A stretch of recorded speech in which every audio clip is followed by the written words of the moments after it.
Super 6 లేదు, super 7 లేదు.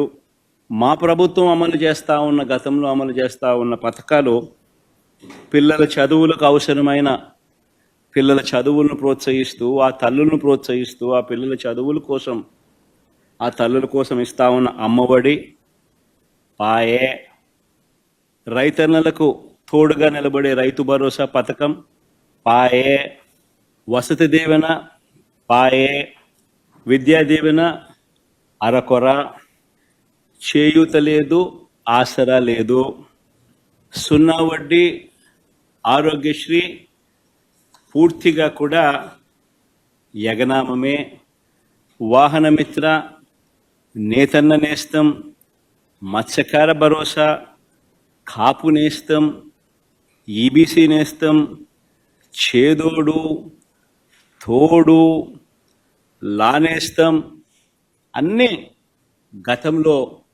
ఉన్న పథకాలన్నీ కూడా పాయే. పిల్లలకు ట్యాబులు ఇచ్చే కార్యక్రమం కూడా పాయే. మరి నేను అడుగుతా ఉన్నా, 1,45,000 కోట్ల రూపాయల అప్పులు చేసినవి, చేయబోతున్నవి ఎవరి జేబీలోకి పోతా ఉన్నాయి?